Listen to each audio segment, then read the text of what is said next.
in 1992, David Swadek and I were 20-year-old amateurs, and we played Karch and Kent on center court in Manhattan on like, Friday afternoon in the round of 16, because we had beaten like John Stevenson and Wes Welch and Leif Hansen and Scott Frederiksen, like all these OGs. Yeah. And we were amateurs, and we had, been sort of the power, and then got to play Karch and Kent in front of, everybody we'd ever met at that point in our lives, in Manhattan in the middle of their 13 tournament win streak, which was, the best streak of all time. House money, but no money, because we were amateurs and there were hard rules at the time. And we were tied 9-9. Nothing to lose. 9-9 on center court. Swati had just stuffed Karch's ankle or whatever, you know what that means. They beat us 15-9 because they were like, and we're done with these amateurs. But the point, like that moment of, 9-9 on your hometown court. Are we going to beat Karch and Kent?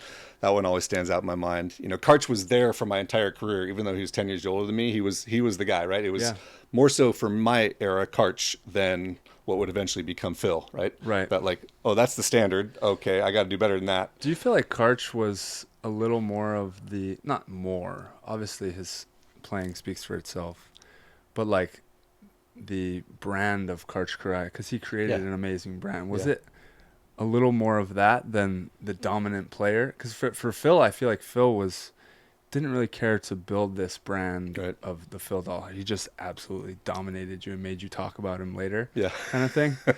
But how is it playing Karch, who's still probably considered the GOAT to a lot of people? To me, those are the two GOATs. Those are my GOATs. Yeah. But I might be. Well, he wasn't domestically biased. 6'9", jumping 40 inches. That's where I was going, right? He dominated you with his brain. Okay. Right? So there was a time. So I played him through a 15-year period, or I guess a 14-year period, right? Yeah. So in '96, the Karch that would beat you by like smashing sharp angle in front of your face 15 times in a row. Right. The Karch that would beat you in 2007 would like do like a pokey middle deep because you were going to the Karch angle cut shot, and he would just do like this little soft pokey, and it was a whole different middle kind of deep, that's it was the worst. mental. That's the worst. He just mentally dominated you. Yeah. I can still remember like it was 2007 and playing against Karch and Kevin Wong and realizing like I have no chance. I'm no longer capable of beating this team, and he's 10 years older than me. Wonger was a thinker too, right? Wonger he was a great blocker against me. Like he was great disciplined against guys low like angles. me that I benefited from undisciplined blocking. Okay. And he was just, I'm taking this space. Yeah. If you can hit around me, great. Because he wasn't a big jumper, but he's long. But he's long, and his hands are in the right Very place, good hands. and smart, and thinks he's the thinking man's blocker. For sure. So he was definitely someone who touched a lot of my hits. Got it, yeah. And I was like, I don't know if I can get a kill. And then Karch would just go up and be like, soft poke to the corner. That's fine. I don't know if I have the mental stamina to deal with this anymore. So when you lost, I played Phil, as he was on the first ramp of his greatness, and I was already past mine. I mean, 2008, you stopped. We beat him in like 03, 04, 05. Yeah, before they were good, right? Got it. And then he got with Todd, and I was never close again, right? Yeah. No one was. Nobody was, right?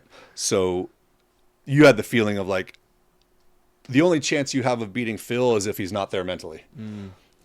Don't wake up the beast. Don't wake up the beast. You want right? to play him early. Play him early. He's bored. He's whatever. tired, he hasn't decided to turn up his block jump yet. Whatever. Yeah. With Karch, you never had that opportunity. He was always mentally tuned in. Yeah. Maybe later in his career, his shoulder didn't feel that good. Right. So you could get more of his shots. Got it. Or like Whitty actually affected him. That was one of my favorite runs. Was in 2002. Me and Whitmarsh beat Karch and Doble 6 times in a row, which I'm not sure anyone's ever beat Karch 6 times in a row. Right. At any version of this sport. Yeah. So I consider that like one of my lifetime achievements. For sure. But the point was Woody had a pretty good read on like when and jumped pretty high and could touch Karch's line shot.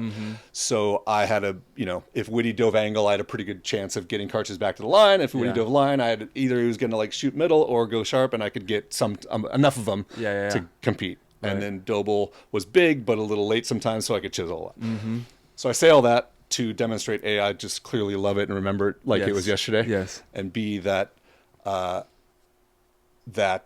Phil dominated you physically. Karch dominated you with his brain. Yes. And the only way you could get into Karch is if sometimes his body didn't feel all right. Right. Yeah. Which he played till he's 45 so and it's gonna happen. And still to this day, you can sort of see him doing his warm-up exercises in the tent, just staring into the distance, and you're like, I don't know if I can compete with that. Like, he just had like the combination of the so many great players today or nowadays, but he had like all those pieces. Yeah. Yeah, that's pretty amazing. I see video, Instagram, of course, makes you see a lot of highlights. So now DeFalco comes on my Instagram feed a lot just because you're like, wow, that got bangs line. That's an arm right I've there. I've seen a recent juxtaposition of DeFalco with Karch, and it was like Karch low pass to Dusty. Dusty shoots a super fast set to the antenna. Karch bangs it, and it looks exactly like DeFalco. Oh, weird. Yeah, so the point is, I mean, he was 6'3" with like 45-inch hops. Yeah, okay.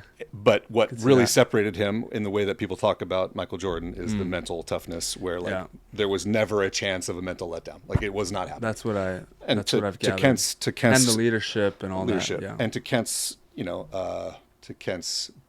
I guess, in an attestation to Kent's greatness, so you could say similar things about him. Like you weren't getting a mentally weak version of Kent Steffes. He never for a second ever believed that he wasn't the best player out Correct. there. Whether it was true or not is kind of right. Very often true. Yeah.